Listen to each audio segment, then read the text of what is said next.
तो ये परम धर्म क्या है, इसी का विवेचन भागवत में सिद्धांत रूप में हुआ है। सवै पुंसाम परो धर्मो यतो भक्तिरधोक्षजे आहैतुक्य प्रतिहता ययात्मा संप्रसीदति।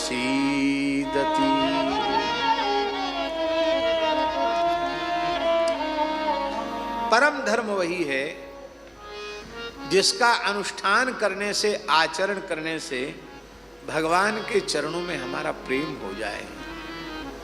यतो भक्ति रधोक्षजे।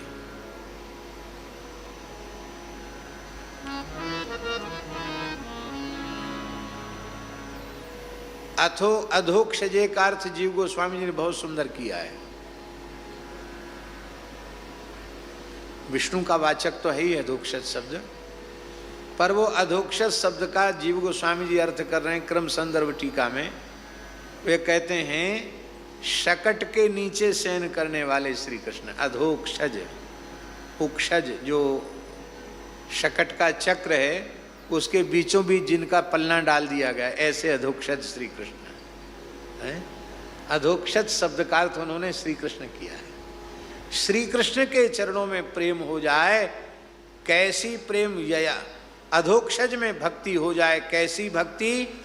भक्ति के दो विशेषण, एक विशेषण है अहेतुकी और दूसरा विशेषण है अप्रतिहता। ये बड़ी ऊंची बात है, अहेतुकी अप्रतिहता भक्ति। वैसे अप्रतिहता कहने की आवश्यकता नहीं थी, अहेतुकी कहने से ही अप्रतिहता का अर्थ अधिगत हो जाएगा।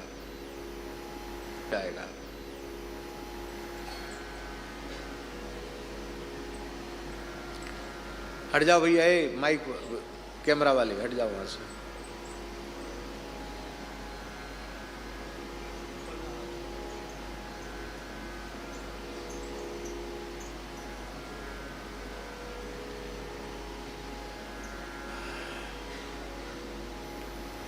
जिस कामना में कोई हेतु न हो, जिस भक्ति में कोई हेतु न हो, अहेतु की। हेतु माने कामना,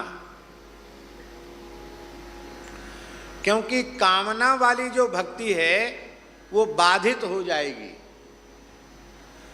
कामना शून्य भक्ति ही अबाधित भक्ति होती है, कामना वाली भक्ति बार बार बाधित हो जाती है।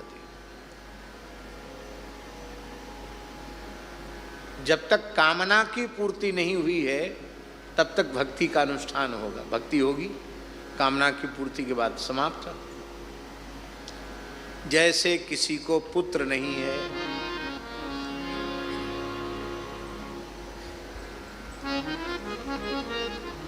तो किसी महापुरुष ने बता दिया कि गोपाल मंत्र का जप करो, संतान गोपाल का, ऐसे ऐसे अनुष्ठान करो। भगवान बाल कृष्ण को या शालिग्राम जी को नित्य पंचामृताभिषेक करो। 1 सहस्र तुलसी, देवकी सुत गोविंद वासुदेव जगतपते देहि मे तनयम कृष्ण त्वाम हम शरणं गता। बीज लगाकर, प्रणव लगाकर इसको और तुलसी अर्पित करो, भगवान कृपा करेंगे, पुत्र हो जाएगा। पुंसवन कर लो, पयोव्रत कर लो, पुत्र हो जाएगा। अब उसने किया, अब पुत्र होने के बाद फिर तुलसी चढ़ाएगा क्या? फिर तो देहि में तनयम कृष्ण कहने की जरूरत नहीं, तनय तो मिल ही गया। अब उसको गोद में खिलाएंगे कि भगवान को तुलसी चढ़ाएंगे? तो जब तक कामना की पूर्ति नहीं होती है तब तक भक्ति चलती है। पर निष्काम भक्ति, उसमें कोई कामना तो है नहीं, तो वह भक्ति कभी बाधित नहीं होती है।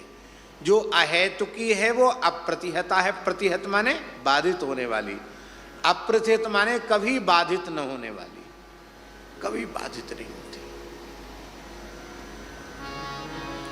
और हम तो ये कहेंगे अहेतु की भक्ति जिन्हें प्राप्त हो जाती है, उनको जितनी बाधाएं आती हैं उनकी भक्ति उतनी तीव्र होती चली जाती है।